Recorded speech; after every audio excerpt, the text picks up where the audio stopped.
Hey, if you'd like to earn CEUs for this webinar, join the Safeopedia community at the link in the description below. Now, on to the show.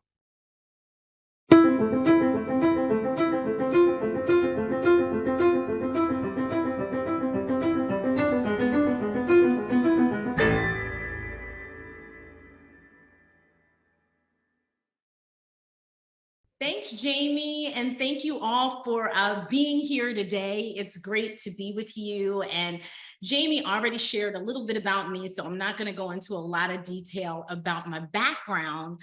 I will share that, EHS Compliance Services, we help organizations with EHS strategy, compliance and management systems, both auditing and implementation of management systems, risk assessments. We provide training and workshops, and also we help with EHS program support and development.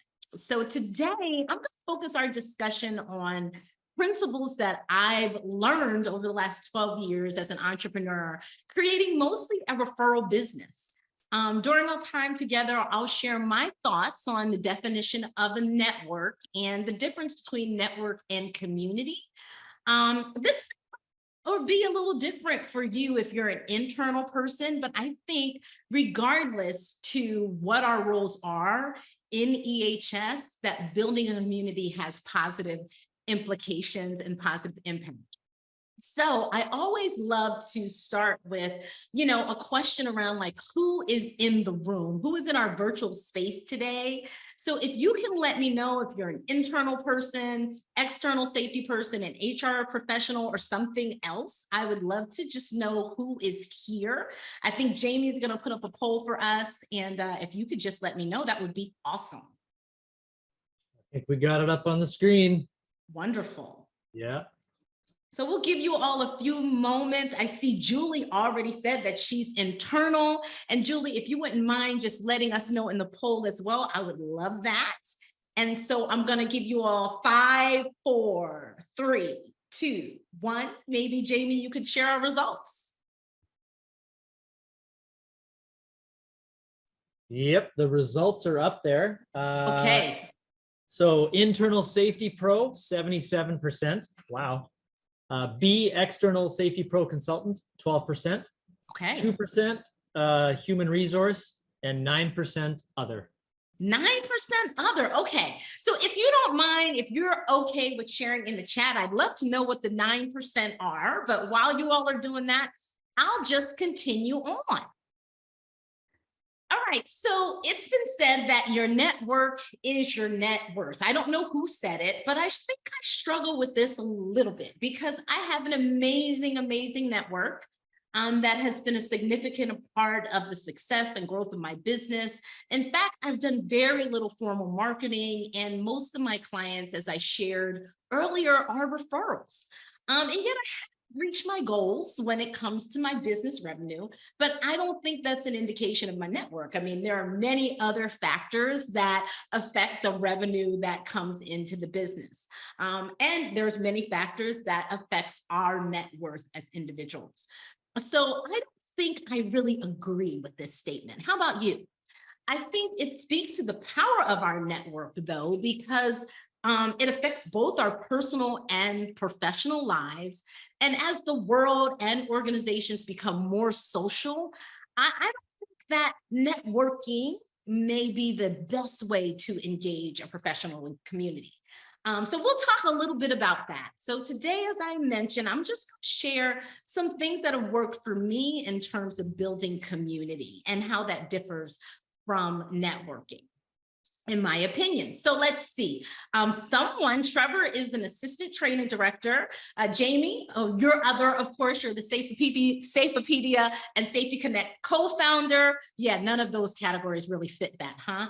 Internal, other professor, we have a professor, we have somebody who's in safety sales, Amanda. So awesome. Thank you all for sharing a little bit about who's in our virtual space today. And thanks again for joining me.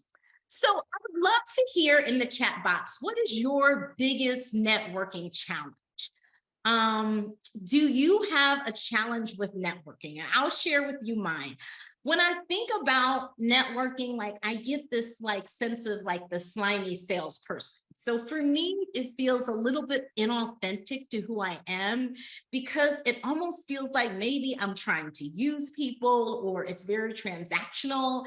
And that is just not how I operate. I'm a person that loves to really connect, really get to know people really well. In fact, before we started, Jamie and I were just talking about the instant networking feature that we have in the new platform. And I was like, okay, I'm gonna, try it because I am really a person who loves to connect intimately with small groups of people. I don't necessarily like large groups, but of course, being a business owner, it's part of what I have to do. So it looks like some of the things that folks are saying are time, virtual networking is harder, taking the time to be meaningful and authentic. Yeah, Jamie, that, as I mentioned, that's definitely a struggle for me. Time times 5, says Devin. Online, no face-to-face. Yes, because I'm an introvert. Yeah, I get that. Biggest challenge other than finding time is the exhaustion that comes from networking. I agree. It is exhausting. It can feel not authentic, or waiting to hear a pitch. I agree with that. And, as an entrepreneur, I don't want people to be afraid to connect with me because they think they're going to get a sales pitch from me, right? So, Jen says being female makes it hard. My work environment has been very male focused. Negative terminology has been used with women in leadership. As a subject matter expert, I am disregarded as a leader on site and in my field. Somebody mentioned having social anxiety, finding the right person to network. So there's a lot of different challenges when it comes to networking, it sounds like, that are in the room. So hopefully some of what I'm going to share today will relieve some of that. I don't know if it's going to relieve the time factor, but hopefully it will give you some tips and tools and strategies to use to genuinely and authentically connect with folks. So let's continue.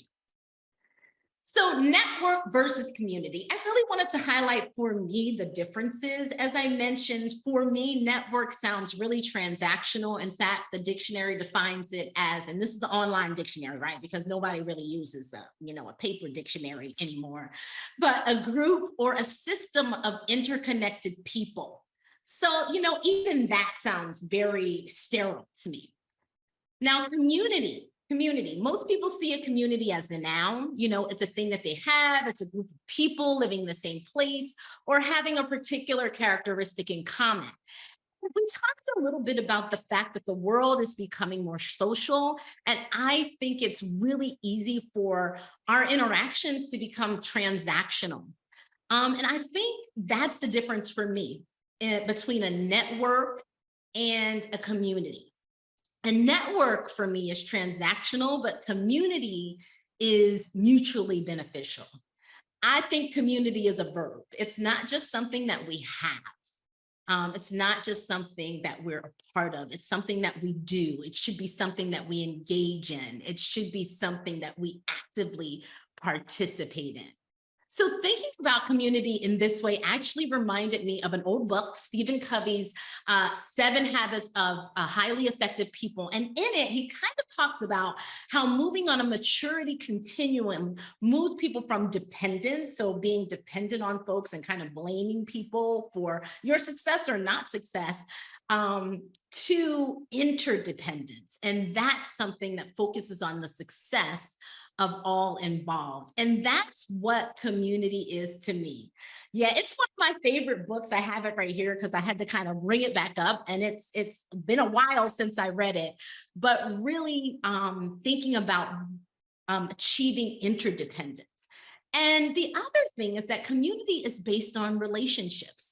And so we'll talk a little bit more about this, but Rosa Carrillo in her book, The Relationship Factor in Safety, defines relationships as a biological, mental, and emotional connection shared for the purpose of mutual support. So a lot of times we don't think about relationships in terms of professional, but I love that definition because it describes interactions across the spectrum of our lives, whether they're personal or professional or somewhere in between, because I am now in the period of my life where a lot of the people that I work with are now my friends. They are the people that I am doing life with.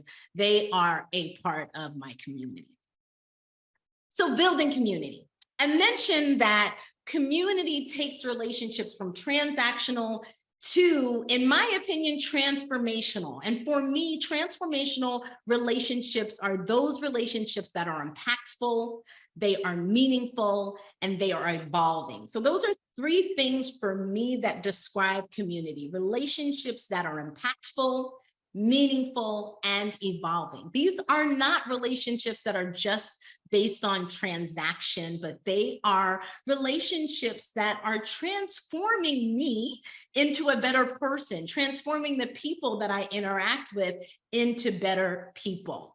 And they're not stagnant. These are relationships that can grow and develop over time. So that is my definition of community. I hope that resonates with you, but if it doesn't, that's fine too. So that is my question, and I love to hear your response in the chat. Do these differences between network and community resonate with you?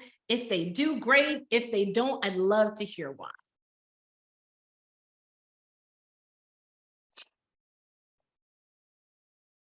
So just feel free to put your answers in the chat. So someone says right, someone says yes. And maybe you want to expand on why it resonates.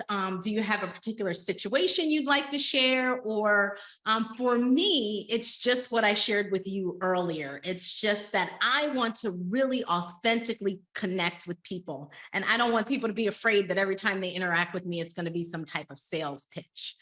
Amanda says our company strives on having a relationship with our customers, and it's a priority. Yes, Josh says that resonates with that definition. I wonder why this title, why this is titled Network and Not Community. Good question, Tanya.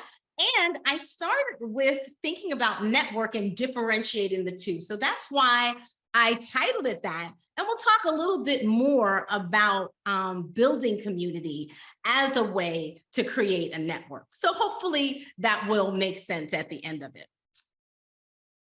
Julie says it doesn't resonate, but I also try to keep a work-life. It does resonate, but I also try to keep a work-life balance. Also, it's difficult. Feels like you're always turned on to work. Yeah, I definitely resonate with that as well. It does feel like because we're always connected some way or another that maybe there's a hard time turning it off.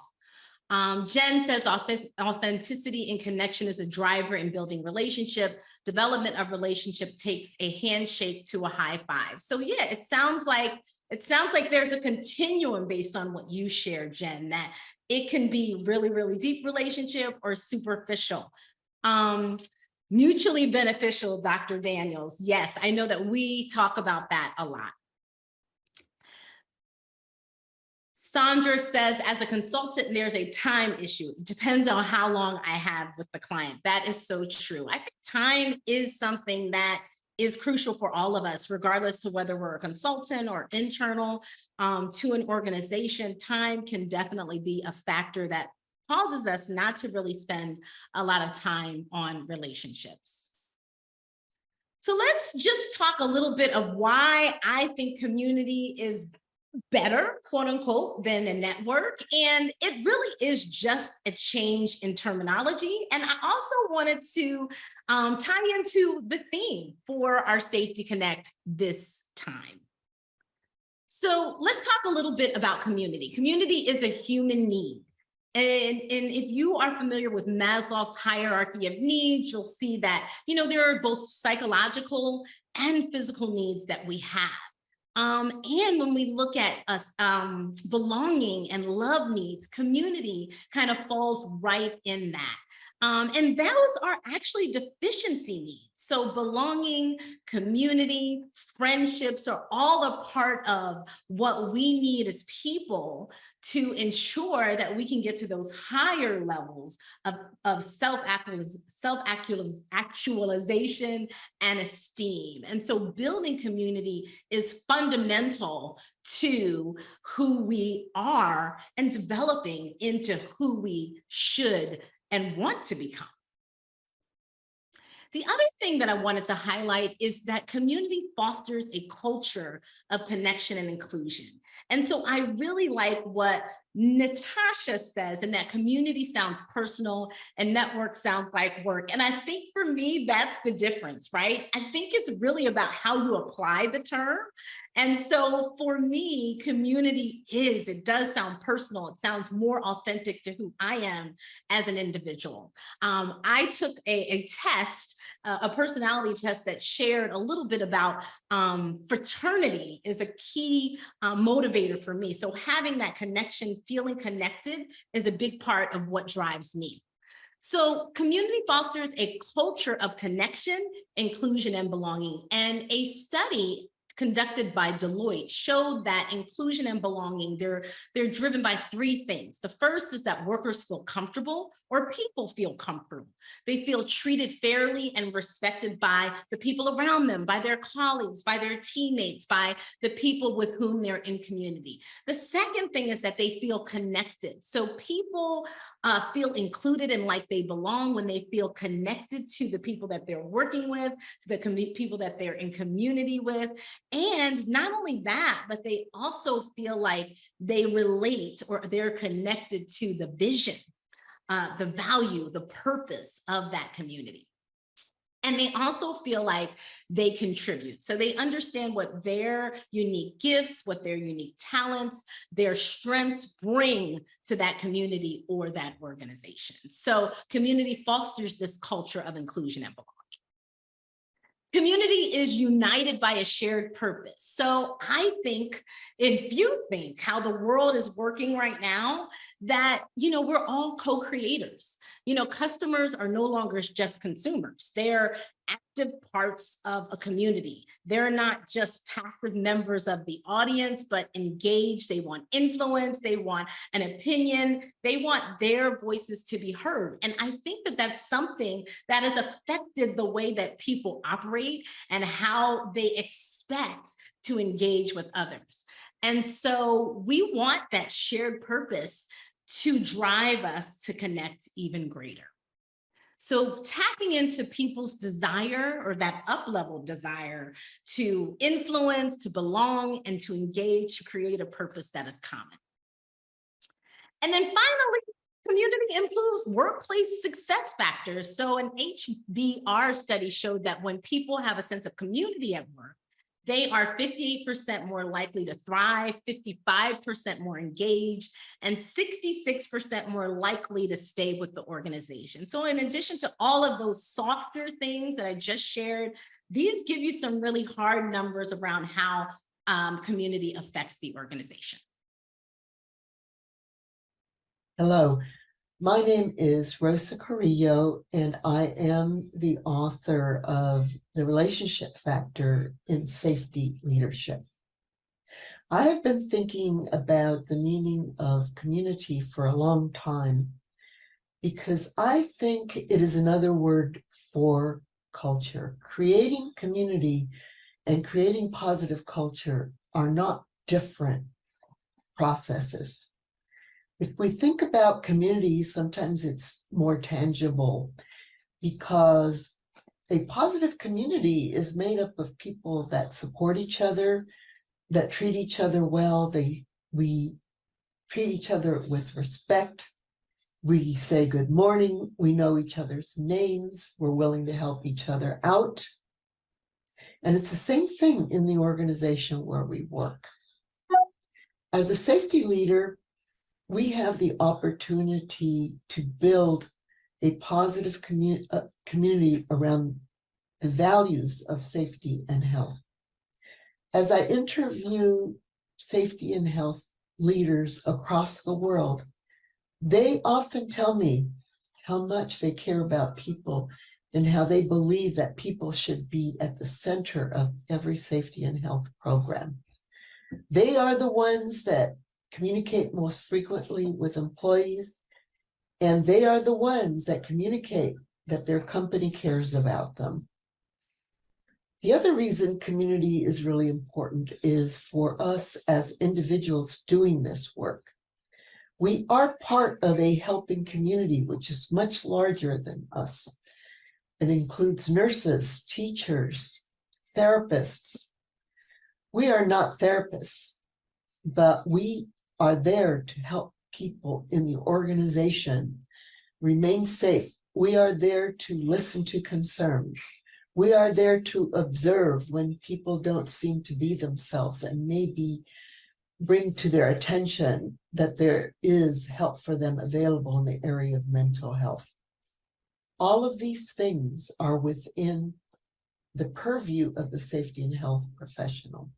And building a community in the organization around those values is of great value to the organization.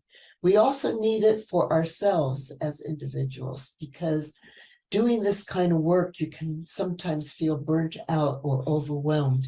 And you need a community to go to and say, hey guys, I need some support. I need someone to listen. I need some advice. So I think it's great that we are thinking about building community as an adjunct to environmental safety and health. It is going to be a great contribution to our organizations and to take care of ourselves. So I thought it was really important to have Rose's feedback because she has a book called The Relationship Factor in Safety Leadership. And in that book, she presents this model that I've included 3 elements on the screen for on relationship-centered safety leadership or relationship-centered leadership. So the first starts with the individual. It's really about our orientation and ensuring that we have the right orientation as leaders, or if you don't see yourself as a leader, I feel like everybody is a leader because everybody has some level of influence. So I'm just going to call you all leaders on the call today, whether you see yourself as one or not. But it starts first with our orientation. And she talks about 5 areas where we need to have an orientation. And I'm not going to jump into all of those, but if you are interested in it, you can definitely get her book. That orientation just means that we have to have the right posture when we're entering conversations. And those conversations, those one-on-one interactions and group conversations are really what's going to build relationships. And it's my opinion that those relationships are what create a community. And so I just have a few things that I've used over the years to help me build a community. And so I'm going to share those now, and hopefully, again, some of those resonate with you, and you can use some as you move forward. So the first tip is be yourself, right? Many of us have heard Brené Brown's quote about, authenticity. And choosing authenticity sometimes can be really, really hard. I think for me, it's really easy to be who I think people expect me to be. I grew up in New Jersey and I'm a type A personality. And so I can be really, really loud. And I've gotten a lot of flack for that over the years. And so I tend to hold back a lot, but that doesn't usually serve me well. And this can be really difficult, especially in areas where there's not a lot of psychological safety, or there's a low culture, or there's a negative culture. But I found the quicker I'm myself, the quicker I can realize if this environment is a good fit for me or not. And in many cases, if we're not who we are created to be, we withhold not only the bad, quote unquote, but we also withhold the good things about us, which means that others can't benefit from the valuable things that we bring to the table. So first thing is just be who you are. And then whoever's not meant to connect with you won't. And and that's okay. The second thing is be generous. And a lot of times when we think about generosity, it's really around money. But that's definitely a way we can be generous. But there are also other things that we can be generous with our time, our talents, compassion, kindness, empathy, and also our connections, right? In his TED Talk, Adam Grant talks about 3 types of people: givers, takers, and matchers. Takers are really self-serving. It's really all about them. The opposite are givers. They approach most interactions with the question like, what can I do for you? And the third type of individual is a matcher. And actually, that's most of the people that we deal with on a daily basis. But based on his data, the high performers in an organization are actually the givers, the people that give. Now, the challenge is that because sometimes the givers interact with a lot of takers, they start to hold back or they end up getting burnt out. So if you are a giver, just be really careful with managing how you give. And doing things like really simple things, 5-minute giving ideas. What I tend to do with our clients is a lot of times people come to us and ask us for something that we don't do. So one of the things that I've chosen to be generous by doing is, hey, I know another consultant that can provide this service for you because we don't do that. And I also know that that consultant is going to provide someone, the prospective client, with a really good work product. And so they'll be happy with it. So thinking about some activities that you can do to be generous, it doesn't have to be overwhelming. It could be really, really simple.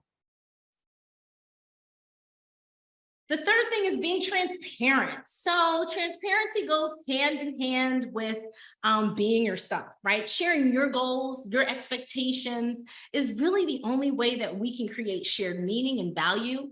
And it's truly the only way that we can build impactful and meaningful and relationships that evolve over time. Transparency for me is really being honest about my desire to build community with an individual and the mutual benefit, as we talked about earlier. For me, community is mutually beneficial of connecting with that person.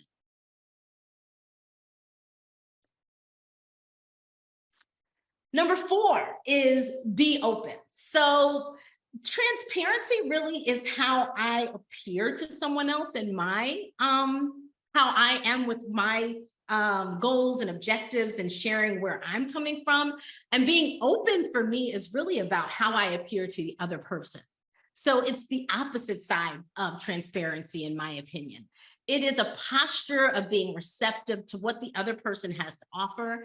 And let's be honest, not everybody has something to offer, or not everybody wants to share, I should say, what they have to offer. But that's okay. It's just a willingness to receive what someone has to offer. And it could be being open-minded. It could be being open-hearted. It could be being open-handed. But what this creates is an opportunity for true connection and a genuine exchange.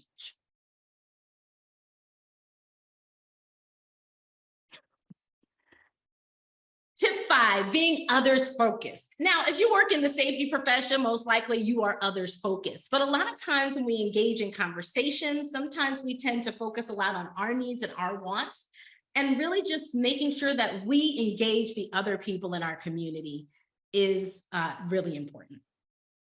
And we can do that through asking really good questions.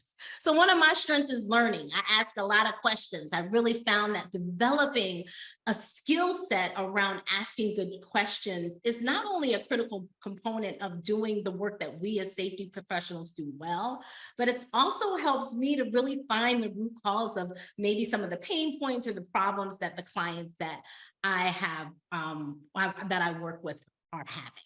So it's inquiring, asking really good critical questions to get to the root causes of some of the things that we are experiencing in our organizations, in our companies, in our businesses, and even in our larger community as safety professionals. I feel like curiosity is also the gateway to learning and to growth. So that's whether it's personal or professional. As we develop this interest in learning, not just about other people, but also learning about our organizations and how it's growing and changing, it can really help us become better assets to our community. Number 7, be a mindful listener. Now, this is really hard for me. I talk a lot, as you all can probably see. And so this is something I really had to focus on. And even active listening and mindful listening are a little bit different. Mindful listening really focuses on listening with empathy, listening without judgment, listening without criticisms, and listening without interruptions. And so because my mind is always going 3,000 miles a minute, sometimes it's really hard for me to just engage and listen to what somebody else is saying. And so this is one that I am really continuing to work on. But it includes awareness of our own thoughts and our own reactions. And sometimes those thoughts and reactions will inhibit communication, because a lot of times people can tell when we're not actively listening, when we're not mindfully listening, when we're not engaged to what they are saying. So finally, tip 8 is be active. So participating in activities together is another way to build community, whether those are virtual activities like Safety Connects, engaging in your social media with your community, like, talking on LinkedIn, commenting on the posts. I know sometimes, we were talking about this earlier, that can seem overwhelming, but it is, if we're intentional about who's in our community and who we really want to engage with, I think it can be manageable. Exercising together, eating together, cooking together, learning together, participating in community service activities together, and providing resources for your community is also another way to be active. And then finally, just engaging with your community. I was thinking about someone who I know whose daughter is right now selling, or son actually, are selling cookies or something. The Boy Scouts are doing something. I just got an email today. So she's part of my community. So engaging in that activity will support my community. I know that a lot of us participate in fun runs and different things like that. So if we share that with our community, it's a great opportunity for them to support us as well. So I see that the chat has been super active. And so thank you all for your participation in that. I would love to know what has worked for you. I kind of shared some tips from my perspective, but I'd love to know what you all have found has helped you build community, or even build an effective network, if you like that term better.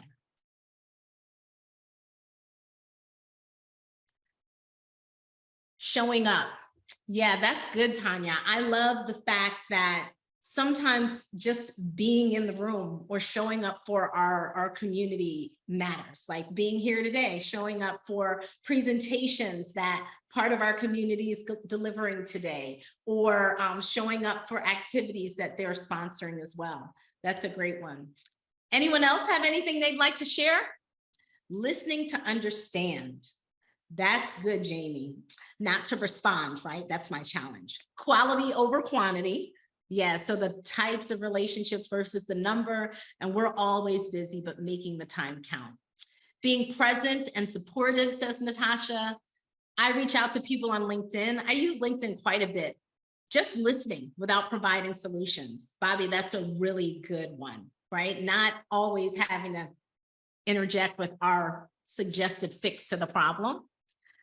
Being intentional about putting yourself out there. Devin, that is a good one, right? Because we can't connect and make community if we don't have, if we're not intentional, if we haven't put ourselves out there.